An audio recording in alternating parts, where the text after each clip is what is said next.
रोखठोक वार्तांकन, रोखठोक बातमी।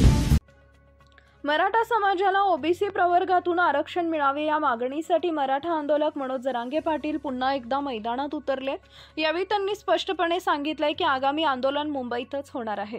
हे आंदोलन निर्णायक ठरणार असून मराठा समाजाच्या विजयाचा गुलाल उधळायचा आहे असा ठाम निर्धार त्यांनी व्यक्त केलाय। मुंबईतील हे आंदोलन आता फक्त मागणीचं नाही तर निर्णय घेण्यासाठीच असेल असं देखील त्यांनी म्हटलंय। जालन्यातील अंतरवाली सराटी इथं आज मनोज जरांगे यांनी मराठा समाजाला ओबीसी मधून आरक्षण देण्याच्या मागणीसाठी राज्यव्यापी बैठक बोलावली होती। दुपारी 12 वाजता या बैठकीला सुरुवात झाली। बैठकीसाठी राज्यभरातून मराठा कार्यकर्ते अंतरवाली सराटीमध्ये दाखल झाले होते। या बैठकीत मराठा आरक्षणासह गेली 2 वर्ष मराठा समाजाला आंदोलन करून काय मिळालं आणि आता काय मिळवायचंय या मुद्द्यांवर चर्चा करण्यात आली। तसेच 29 ऑगस्टच्या मुंबई आंदोलनाच्या नियोजनाबाबत देखील या बैठकीत चर्चा झाली।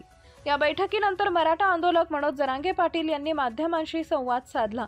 आपल्याला रणभूमीत उतरायचं आहे आणि विजय ही निश्चितच मिळवायचा आहे। रणभूमीची तयारी अशी असली पाहिजे की यावेळी यश आपलंच असणार असं ठाम शब्दात मनोज जरांगे पाटील यांनी सांगितलंय। ते पुढे म्हणाले, आपल्याला कुणी थांबवू शकत नाही। मैदान आपणच गाजवायचं असून विजयाचा गुलालही आपल्या अंगावरच उधळला गेला पाहिजे। मागील 2 वर्षापासून मराठा समाजासाठी आंदोलन सुरू असून आता ही लढाई अंतिम टप्प्यात आली आहे।